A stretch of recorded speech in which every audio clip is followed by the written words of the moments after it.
Today he will be discussing his book, Spy Trade, The Myths and Reality of U.S.-Israel Economic Relations, as well as challenging the facts and representations made at the February 23rd campus presentation by author Dan Senor of the book Startup Nation, The Story of Israel's Economic Miracle. So, without further ado, I'm honored to introduce to you Mr. Grant F. Smith.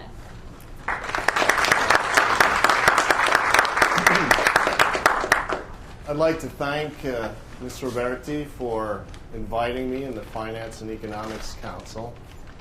As she mentioned, I'm here for a specific reason. And I think you'll find out I've got an interesting point of view that's quite different than what was presented on campus by Dan Senor in his February presentation. In 2009, there were two books that came out which focused intently on U.S.-Israeli economic development and trade relations. One of them is a huge bestseller. Guess which one that is? It's not mine. One of them is an okay seller. That's Spy Trade. But the important thing to realize is that big ideas, large policy initiatives, and there's clearly one behind Startup Nation, can have gigantic policy consequences costing billions of dollars. And that's exactly what my book, Spy Trade, attempts to look at. Now, the two books are completely different in approach. I do recommend that everybody read Startup Nation. It's a fascinating book. It's got Harvard Business School quality case studies. It's got pithy quotes. It's got very interesting ideas. The best one, I think, is the idea of irreverence and challenging and not accepting authority or convention, the idea of chutzpah, the idea of Israeli executives being beat up by their minions who are challenging their authority and ideas. But it's also got a package in its recommendations. And I would argue, and will argue tonight, that the fundamental input and research into this book is incomplete, and that therefore the recommendations that come out of it are faulty and could have disastrous consequences. The other book, Spy Trade, is based on years of bothering the U.S. Trade Representative, the International Trade Commission, the CIA, the Department of Defense, the Federal Bureau of Investigation, to release all of the documents about what was occurring at the level of national security and covert relations during the formation of America's first bilateral free trade agreement. It takes the view that because of promises made for covert operations and cover-ups and the disenfranchisement of U.S. industries and industry groups, that there's some very big, very unsustainable problems that have guided subsequent trade policy, but in particular affect this particular relationship. So it's, I think, incumbent upon me to tell you at least one chapter from my book about this approach. Spy Trade really begins looking at a period of time that's remarkably similar today, where you have kleptocratic regimes being overthrown by popular revolutions. In 1979, this meant the Somoza regime in Nicaragua and, of course, the Shah in Iran, which were governing with unpopular regimes with quite a bit of support from the United States and from Israel. In fact, Israel was pumping in hundreds of millions of dollars to prop up their market in Nicaragua right up until the fall of the Somozas. They wanted that market back. The U.S. similarly which had a hand in installing the Shah in Iran, also wanted that market back and was willing to do quite a bit to get it. The early 80s were the period in time in which the United States and Israel were signing a lot of defense agreements and beginning to engage in covert operations, which affected trade policy in ways that you might not expect.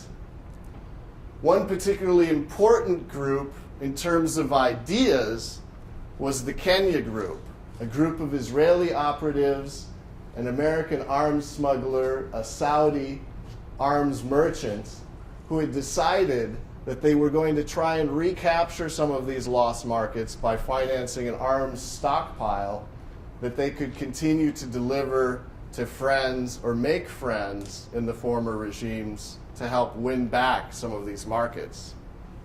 A perfectly logical proposition. And so some of these sales were openly done by the Israelis, particularly a $27 million sale in 1982. And this was sold to the U.S. Department of Defense to circumvent congressional bans on aid imposed on the Central Intelligence Agency and Department of Defense on any aid to the Contras in Nicaragua. The Israelis pitched their arsenal plan, wound up getting the bad end of the deal, it turns out, but we'll look at that later. Even as elements in the U.S. Army were protesting, saying, this is not the way to do business. If you want to support the Contras and bring back a friendly government in Nicaragua, you should advise Congress and do it legally. This is the buds of what became the Iran-Contra scandal, which, when I was your age, sitting in your seat, became a constitutional crisis of gigantic proportions. The Department of Defense, in a secret arrangement called Tipped Kettle, arranged to buy Israeli captured Palestinian weapons and was happily funneling them to their friends, the Contras, in Central America to win back Nicaragua. Again, as part of Ronald Reagan's vision of fighting the Soviets in every hemisphere. And in exchange, according to documents declassified in the Iran-Contra hearings, after all of this blew up, the Department of Defense guaranteed military and, in particular, enhanced economic help to Israel. These guarantees would have an effect on the development of the bilateral free trade agreements, but the military-to-military development between the two countries was ongoing from the 1970s. The U.S. saw Israel as a Cold War ally. They had beaten up countries in the Six-Day War in 1967, and that merited a lot of attention from the Department of Defense. This led to the exchange of data to develop electronic warfare. It led to offering Israel the ability to sell into the Department of Defense just like a NATO ally. It led to strategic cooperation agreements. It led to a commitment to buy $200 million worth of weapons every year. But these were memorandums of understanding. And Israel's biggest ally in the United States, the American Israel Public Affairs Committee, wanted a permanent, binding, non-renewable commitment. And so it issued a series of reports making the case that the U.S. and Israel should be partners, that Israel should be working to provide medical support, that it should be providing goods and services just like a NATO ally. So this lobbying was ongoing. But the big enchilada was when the free trade agreement was proposed. Now, after World War II, when the U.S. was a dominant economic power, the idea of it in the GATT, the General Agreement on Tariffs and Trade, and the idea that everybody should lower tariffs was in place, but within that trading scheme, you could also have bilateral deals with key trading partners where you'd offer enhanced market access. And so U.S. industries were startled, some of them, to read in the Federal Register, the main way the federal government announces new initiatives to the United States, that on February 15th, 1984, they would be invited to fast-track free trade agreement negotiations to lead to the first free trade agreement with Israel. Now, they were advised that the process was fairly simple. There would be an open hearing, their only chance for advice and consent, in which they could testify in front of the International Trade Commission in the spring of 1984. Then the executive would study, it would decide which industries in the U.S. should be protected, which not, negotiate with the Israelis, send the thing to both executives to sign, ratified in Congress. But Congress would not be able to pick it apart and say, no, I want to protect the apple growers in my region, or I want to protect this infant industry. It was an up or down vote. That's what made it fast track. And that's what made it dangerous. Every single American industry that went into this process should have, in reality, run. Why?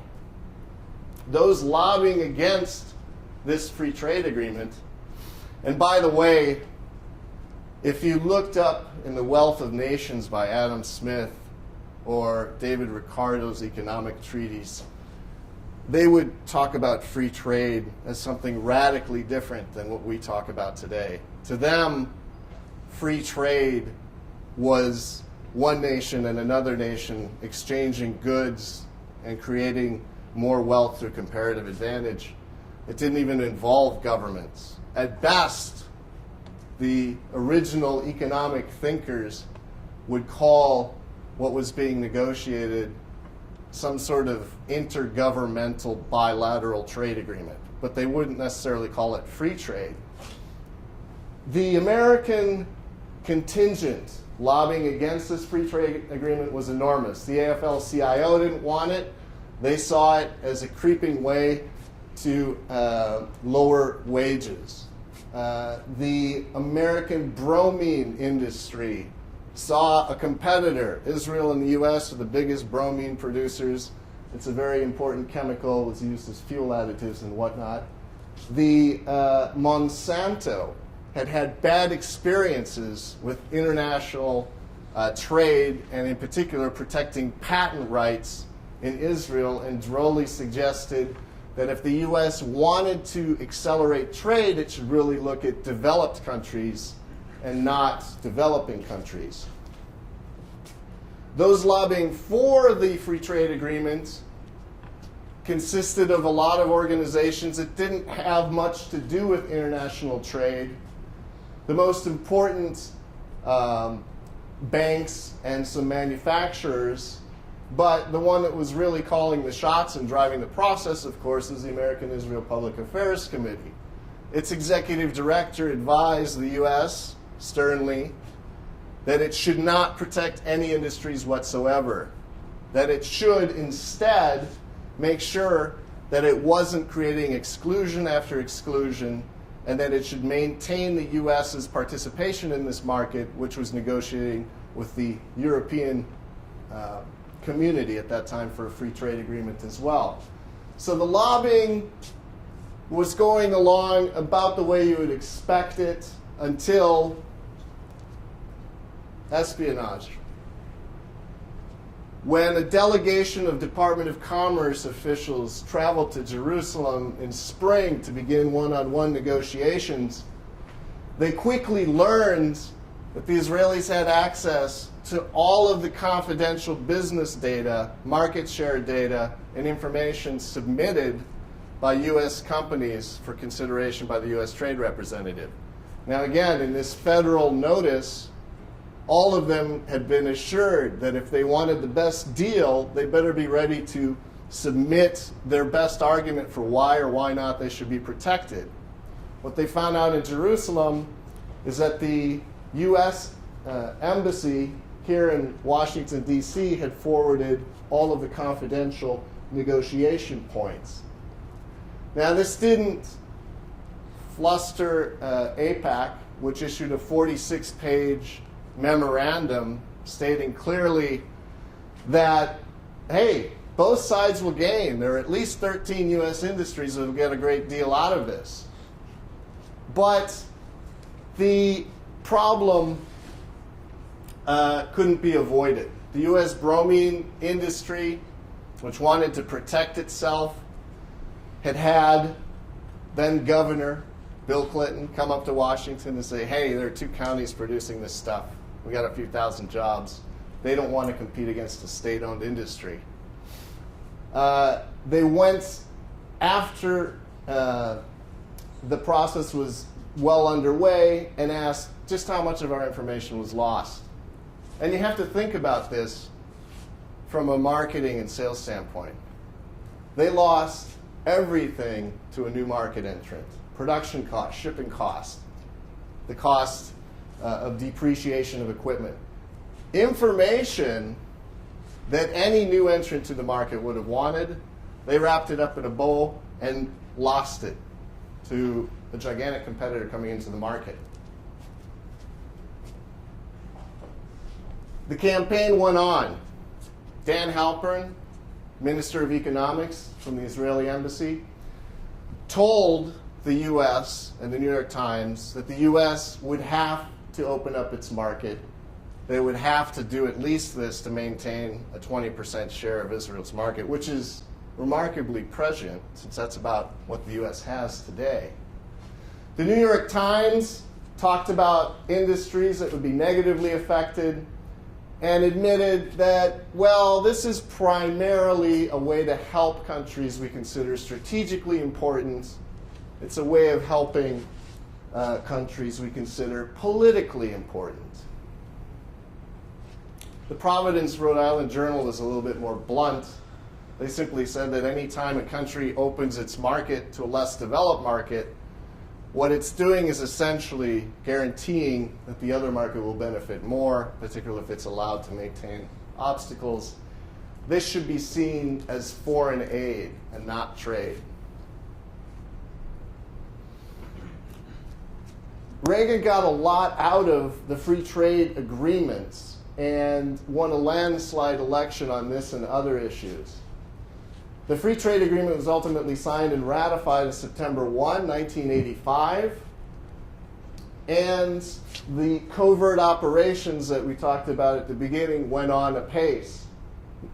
In 1985 and 86, the two came together. Jonathan Pollard, an Israeli spy who stole 1 million documents, quickly blew the U.S.-Israeli relationship apart only 1 month after this trade pact had been signed, upsetting everybody. The FBI, seeing this as part of a larger espionage network, reopened its investigation of both the American Israel Public Affairs Committee and any people who had information in how all of this confidential U.S. trade data had been lost. The AIPAC employees got lawyered up. And by the way, all this information declassified in 2009. Nobody really knew what happened until the FBI finally let loose these documents. They quickly admitted that, you know what, when we obtained this document and were ordered to return it, we made a copy before we gave it back. And the agents were stunned. They were filling out Form FD 302s because they wanted to prosecute. They were out for blood. They wanted people to pay back for the loss of this data. Oh, and by the way, we also got the report from the Israeli embassy. Dan Halpern, to be exact, gave it to us. So, after consultations with the U.S. Department of State, the FBI investigation turned to the Israeli embassy and met with Dan Halpern, who admitted two things very quickly. Number one, yes, I obtained the secret report. and I gave it to AIPAC. I wanted them to lobby for the best agreement they could get. Number two, I'm claiming diplomatic immunity from prosecution. You can't touch me. And then he went on to give the FBI agents a dose of reality, stating that maybe this was a little bit above their pay grade. He told them an American was concerned that the U.S. was not holding up its end of the bargain. And this clearly means the U.S. was not upholding its end of the bargain, the Department of Defense agreement to boost the economy, not make waves, and pass this agreement without a hitch. Dan Halpern was essentially telling the FBI that what he was doing was cashing in for the covert operation support. Now, the U.S. Trade Representative refuses to declassify that 300-page report. And I see this a lot because I've been going after government documents for 10 years. Whenever there's something really juicy politically, whenever there's crime involved with governments acting badly, what do? They don't release it under national security. This will damage national security, even though the FBI had already stated that this report contained no national defense information whatsoever. It's bromine prices. Valuable stuff to the right people, but not of national defense caliber. Who won in all of this? Well, nobody really on the covert operations side. The Contras had a rough time, and the entire Iran-Contra funding, the weapons from Israel into Nicaragua, this later blossomed into U.S. weapons being sold to Iran, to free hostages. None of that stuff worked out. It was all exposed in the Lebanese newspaper. It exploded into the media. Reagan lost 20 points, and the thing looked like a scandal that was going to take down the government. People were indicted, they were prosecuted, felony convictions, which were only unwound during the George H.W. Bush pardons. The FBI hit a roadblock with Halpern. He was saying, look, we're giving you covert assistance, you're giving us economic assistance. What's the problem? The DOJ terminates the FBI investigation, never quite knowing what was going on. So what Spy Trade is arguing in this case, oh, and by the way, the Israelis never got their money for the captured Palestinian weapons. They were trying to submit a bill for the next couple of years. The Department of Defense never paid it. The operation was a success. We did everything you told us to do. Why don't you pay us? And they never got paid. But what lasted? The Soviet Union's collapsed. Daniel Ortega was elected in 2006. George Bush called him and said, congratulations. All of the reasons the U.S. tried to get into Iran through weapons sales didn't work out. What has lasted? The free trade agreement. And the question is, what are we getting for all of this? Israel continues to have wonderful trade preferences with the U.S. A 20% ad valorem tariff, corrective surcharges, duties in the event of any devaluation, floating infant industry protection. So what we have here is a closed trading system that can close itself and an open one. You have an export promotion on one side, you have the benefactor on the other. And as you might expect, this has produced an anomaly, a trade anomaly in all of our bilateral agreements. We have bilateral agreements with Singapore, Australia, Chile. We're negotiating one with Colombia. That'll probably pass soon, Oman. But there's only one which has produced a consistent and ongoing deficit. And it's been about $10 billion over the last 10 years.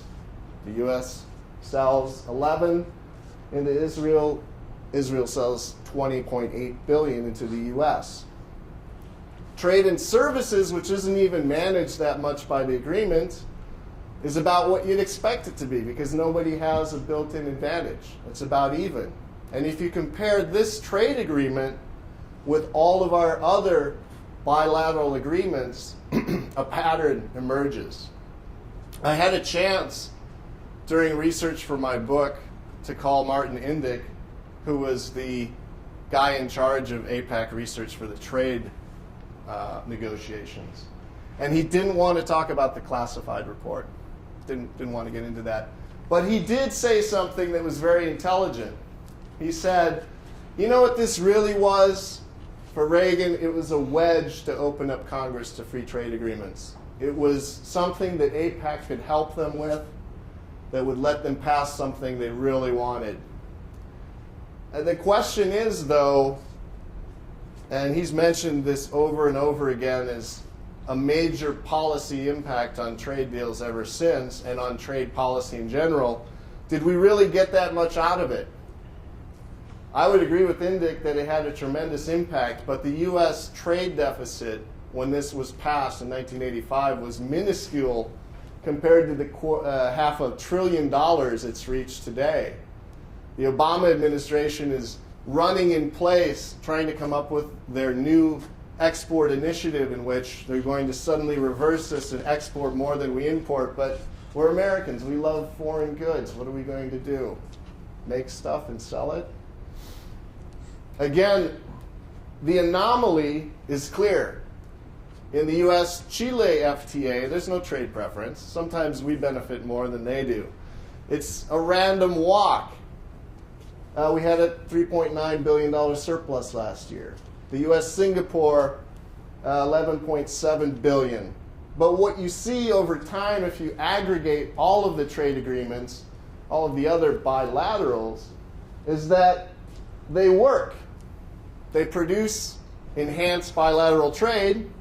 It outpaces general trade growth by 100 points, but it doesn't give an advantage to anyone. And the question is, again, if you're giving an advantage to somebody, what do you get in return? In this case, the research, the declassified documents reveal what the press said back in 1985. This is mainly foreign aid. Few of the benefits promised to the U.S. ever materialized. Worst of all, the process hurt every U.S. industry that counted on the U.S. government to protect its data. It was related to covert overseas operations and payback that Americans mostly never knew about. It tended to abuse U.S. laws and regulations. And again, I keep harping on this point. It seems as though the U.S. could demand a lot more in exchange for such preferential access. And this is where these two books split. There are some really wonderful presentations by Dan Senor of his book. But his book is so full of errors of omission and a distorted view of reality that some of the dangerous recommendations that come out of it should raise alarm. The two paths suggested by these books are quite different. Spy trade is all about accountability. Accountability.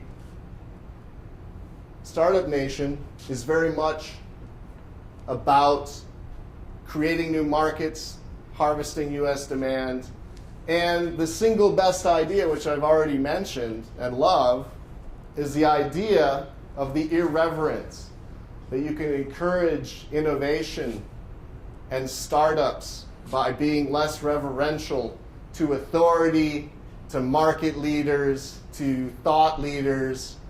And I really wish more major U.S. companies could do that, be irreverent in the boardroom, and they can't. But the single biggest problem is that it's all about supply and nothing about demand. Excuse me. All about supply and nothing about demand. In particular, in a region that is now reaching $1 trillion in the 22-country Arab League market in terms of import demand, Senor could not imagine ever serving that market. He could imagine serving high-tech markets overseas, but couldn't quite imagine the idea of serving that local market demand. And it also ignores how a lot of that innovative supply was created. But again, this 40% piece of the pie, the U.S. is bringing in 40% of Israel's total exports, to me, is something that would have warranted mention in the book Startup Nation. And the other thing that warranted mention is, where did a lot of that innovation come from? Statistically and by data,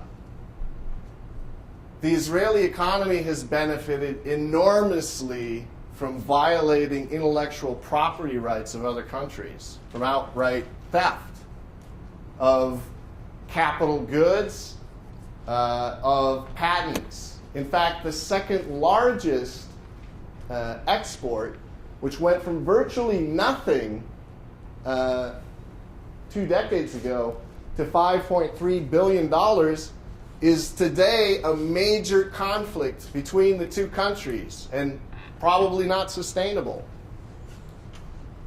In 1967, Israel said to every pharmaceutical producer, if you do not actively market your product in our country, you don't have any patent rights. We'll copy it and sell it. So you better come into our market. In 1984, the American Israel Public Affairs Committee told U.S. pharmaceutical makers, you need to be in the Israeli market. Don't give short shrift to this market. And ever since then, clinical dossiers, which are required to be submitted to the Ministry of Health, have provided an unending supply of formulas that could then be subtly changed with inert compounds and relaunched as at-risk products in the U.S. market. And this has created a billion-dollar industry for the Israelis, and they're very open about the fact that they'd sure like to protect that. Israeli generics producers can, as one market analyst said, capture 80% of an innovator's market. Not by innovating, but by copying and patent challenges. So in the pharmaceutical area, you don't find much information in Startup Nation about that type of innovation because it's not innovation. And it led to an agreement in which Israelis would finally harmonize their intellectual property laws with developed country standards and stop doing this type of at-risk launch. And in that way, stay off the punitive U.S. Trade Representative list of intellectual property violators. So that, I think, is one issue in terms of generating supply that should have been included. But the other big one is the Israeli nuclear weapons program. Now, the book is a wonderful read in that it considers not just businesses as startups, but the entire country as a startup. And surely, going from a desert backwater in 20 years to a world nuclear power was a heck of a startup. But this book omits references and actually subjects itself, although it's published in the United States, subjects itself to Israeli military censorship protocols. So when it talks about nuclear weapons, it doesn't say anything more than nuclear capabilities, and it uses a trick that Israeli journalists use to get around the censor, citing foreign press reporting on that it's allegedly a nuclear power. Although it does take credit, as it should, for the fact that in 2005 it was the world's 10th largest nuclear patent innovator. That's certainly true. But by failing to address this issue honestly as part of its startup theme, it really calls into question a lot of the rest of the book, because this would have been a big one in any discussion of startup nations. And it's had a massive impact on the United States because, like some other actions, the U.S. never wanted this country to go nuclear. In fact, the Kennedy administration worked assiduously pressuring for international inspections of the Dimona plant, pressuring the Israelis not to go nuclear, had the CIA study what would happen if they did, and the CIA found out that, you know what would happen if they go nuclear? What will happen is they'll be less inclined to be pressured into agreements they don't like. They'll have a better sense of security and self-reliance. Good things for them, not such good things for the U.S., which wanted to have more influence and more power over this, but lost control of its own industrial base. There's a continuing declassification process going on with the NUMEC case. And NUMEC case is the Nuclear Materials and Equipment Corporation in Pennsylvania, which was the site of a massive loss of highly enriched uranium during the time that Israel was wrapping up its nuclear weapons program.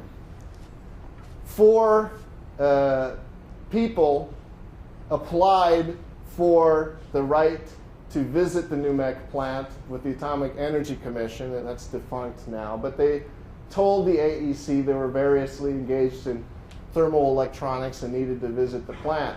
In reality, we now know, thanks to tell-all histories, that the top project director of the Rafael nuclear bomb project visited, that Ephraim Begin, head of Israeli technical services for Secret Services, was there. Raphael Eaton, who was a big person in terms of putting together the LACOM economic espionage network in the U.S., and his right-hand man on overseas operations was there. This guy's a hero.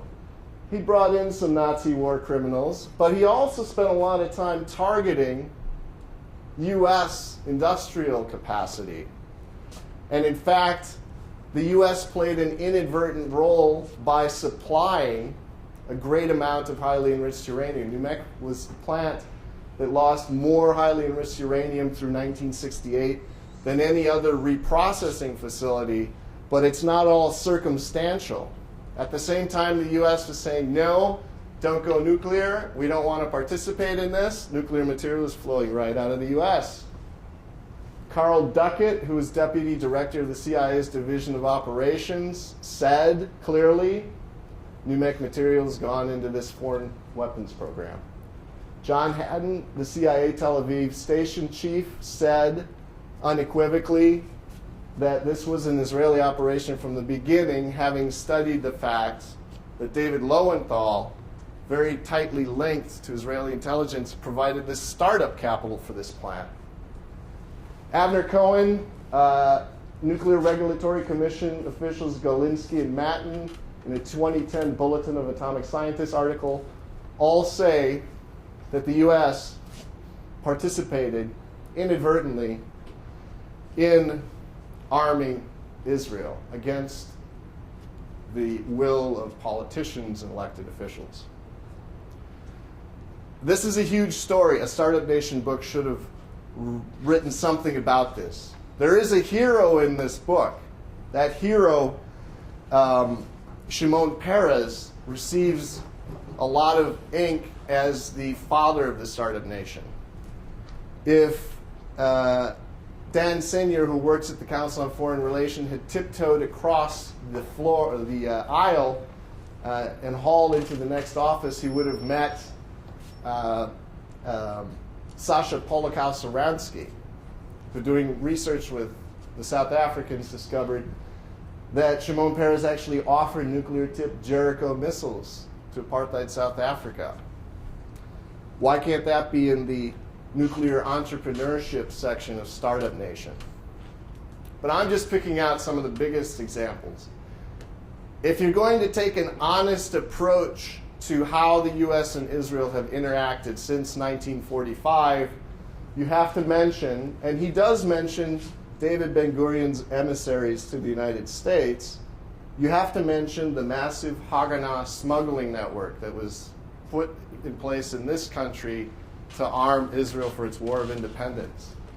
In the midst of the War Assets Administration's attempt to turn into scrap all of the surplus U.S. weaponry from the Second World War and arms export controls designed to keep all of the World War II surplus from flowing overseas, David Ben-Gurion successfully put together a network with Rudolf Sonnenborn that was able to move tons of smuggled weapons from the US to Israel.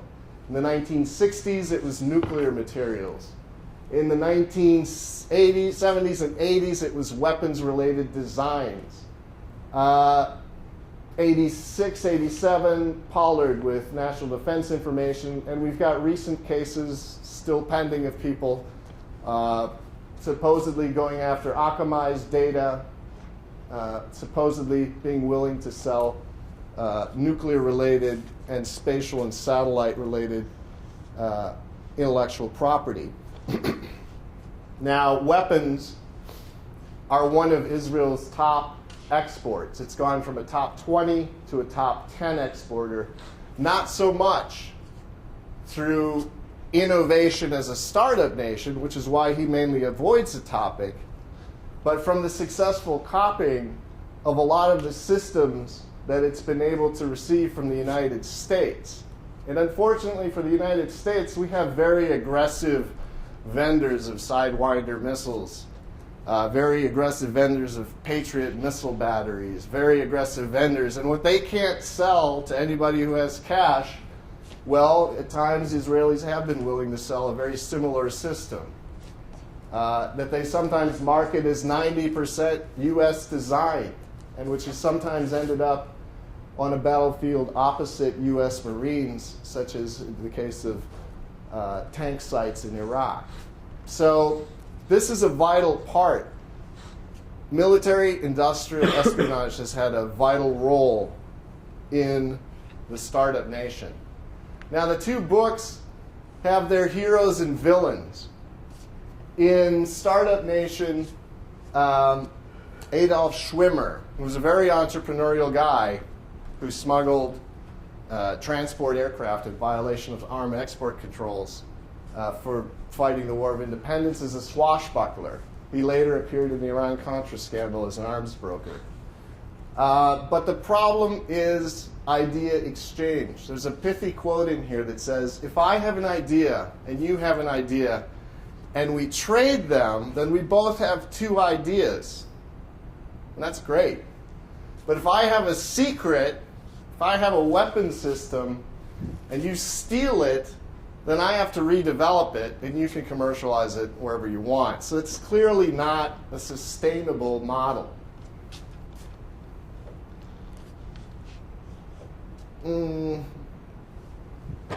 Startup Nation is about breaking conventions, but if you look at history, the history is also about breaking laws. One of the biggest problems with Startup Nation is that it wants to sell constant conflict, which the authors allege is vital to having created an entrepreneurial economy. They would like the West to recognize that as a competitive advantage. So again, the West, or at least the US, is iffy about the nuclear weapons capability, and now we're being asked to also consider that constant conflict is from now on going to be a competitive advantage. Does the West really want that? Does the West really want to accept that at this point? Senor is also very persuasive in saying that the West owes this to Israel. But I would say in the case of the US, given all of the past trafficking unfair advantages in terms of the process with US companies, military industrial espionage, is that really true? Do we really owe that much more? This is a beautiful idea. I wish more Americans adopted this questioning attitude. Because the real question is, how long can this last? Is this sustainable? U.S. industries, how long are they going to be participants in this type of trade agreement? Where is the accountability? Are we arriving at an inflection point where so many people, like our friends across North Africa and the Arab world, who are fed up, how much longer are they going to accept in our WikiLeaks instant disclosure world, none of these secrets would have lasted as long today, I'm sure. How much longer will it last? The other problem is this problem that the U.S. should really militarize. One of the recommendations in this book, which I would argue is a flawed recommendation because it didn't consider all of the proper inputs, is that national service creates entrepreneurship. Does it really? Is the only way to achieve the sort of unity and network that you need to be a successful entrepreneur come from, being in the heat of battle and constant conflict? I'm not sure that that's something the U.S. should accept, a recommendation the U.S. should accept. Again, this, yeah, we'll take this, but does international market insight come from a gun sight? There are lots of Israeli companies that have sprung from the intelligence services, but is that the only way to do it? Isn't it kind of convenient that this single worst idea that came out of this book just happens to recommend that the U.S. bulk up its military forces? Given the rest of the book, did he maybe start with that idea and then fill in the rest? I don't know. I question it. And I could mention some other manifestos that have led the U.S. down the wrong path that received as much popular attention as this book did. But if I could leave you with anything, it's that these bad policy ideas that slosh around and that you might get a glimpse of as a student or maybe as a voter have real economic consequences. If you look at that $10 billion sustained deficit that we have with our partner Israel, the Obama administration says about $445,000 in exports are needed to sustain one direct export job. With a deficit of $10 billion, that's about 2,200 or 22,000 jobs, high-paying jobs, not McDonald's jobs. I know some McDonald's jobs have been offered. And indirect jobs with a multiplier of 2. So how many jobs are in play for that in today's treacherous economy? 67, 68,000? That's 33,729 for each side. That's how much each side maybe should have gotten if this had been a free trade agreement more in line with the others, if it hadn't been forenade. And there are other big questions. People are questioning Fukushima, right? But reviewing all of the new MEC documents, remember this smuggling operation in Pennsylvania? The Army Corps of Engineers says it's going to cost $170 million to clean up that nuclear waste. This is a U.S. plant that was the site of a lot of wrongdoing and a lot of sloppy operations. Another $250 million in liability suits. These are real consequences for policy ideas of enormous proportion. These are unresolved questions. Who should pay for this? Taxpayers? And so, at the end, the two books have very different ways of crunching data, to be sure. And they have very different policy outputs and recommendations. One of them recommends accountability. It recommends better law enforcement, less secrets, no more secret dealings, no more pretending there's an advice and consent process and inviting industries in to participate and get shafted and get the worst end of the deal in what's supposed to be an advice and consent process. The people who are going to make sure, of course, that we have better governance, better processes, are sitting in universities.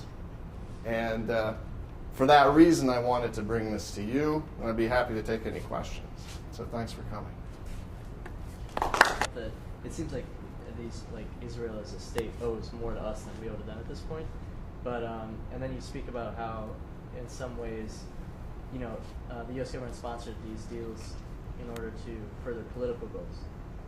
So are you trying to say that, for example, if Israel did in some way achieve those political goals for the U.S., they would be justified in having this sort of preferential treatment? Yeah, no, not at all.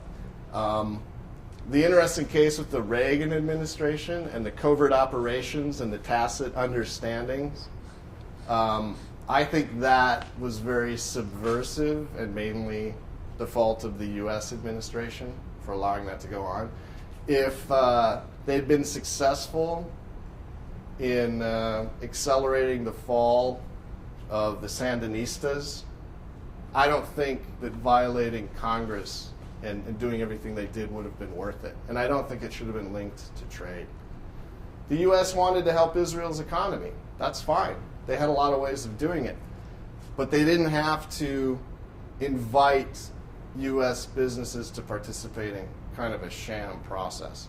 But I do think the Israelis owe the U.S. I do, because it frankly made me mad to read this book and see a very intelligent person, and this is by far not the only history that's written this way, gloss over the smuggling, the theft, the under-the-table help, the foreign aid, the trade preferences, the help in the UN, and disregard it and start giving lessons back to the U.S. about conscription. But isn't that exactly how Israel has helped the U.S. government? Is through backhanded dealings, selling or attempting to sell nuclear weapons to South Africa, like circumventing trade restrictions. So in a way, they have paid us back for exactly what we offer them preferential treatment for. Right, and what I'm arguing in this book is few of those deals have worked out. Iran-Contra was a huge scandal. It didn't work. It cost money. It made a lot of U.S. industries mad. I'm not the only one, by the way, trying to get the trade report declassified so that industries can sue for damages. There are industries after that report as well. I'm interested in it to finish another book.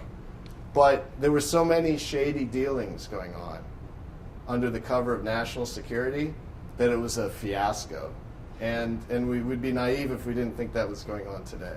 Right, but let's say that those deals had been successful. Yeah. And that, like in the end, this worked out for the U.S. government. Would you still support such a policy? No. No. So. In business school, you don't learn a lot of ethics. You don't sit. When I was sitting in your chair, people were talking about Enron, this incredible financial powerhouse that was just delivering results. We had people presenting the Enron case. But if people really knew what was going on at Enron, they wouldn't have sat through a Harvard Business School case study lauding the new virtualization model for corporations. They would have said, this is a sham. This is a fraud. And people, a little transparency would go a long way in this case. I think Israel owes the West a better effort to achieve peace and maybe commercialize its regional market. I think that'd be good for everybody.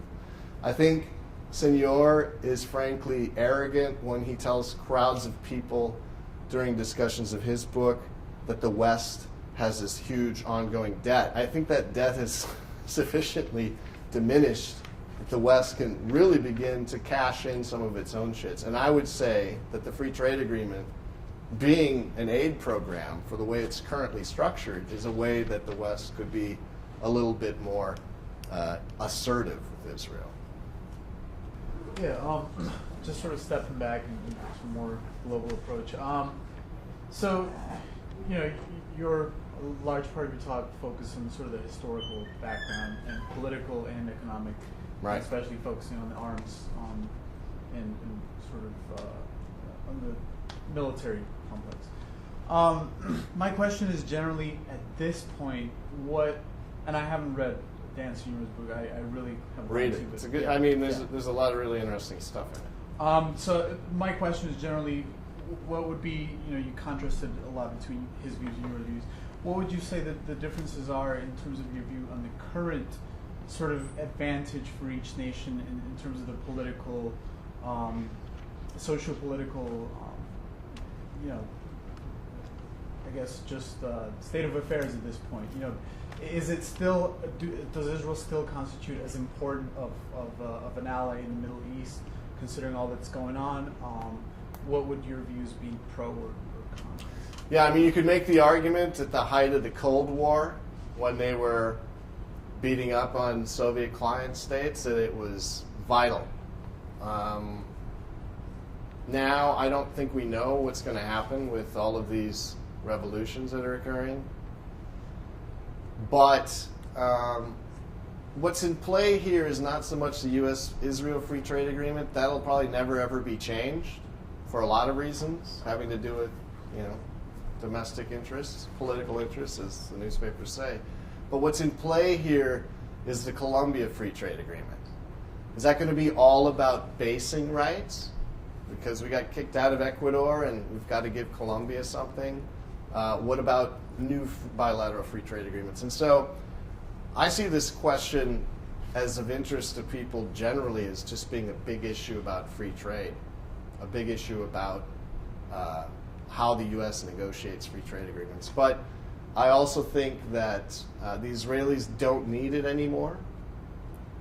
They got a lot of benefits, and that the U.S. should be asking for more in return for this market access. It should make more demands in terms of peace talks, more demands in terms of regional trade as opposed to just trade with the U.S. Because in a way, this is like a crutch for the Israelis. They know they can sell 40% into the U.S.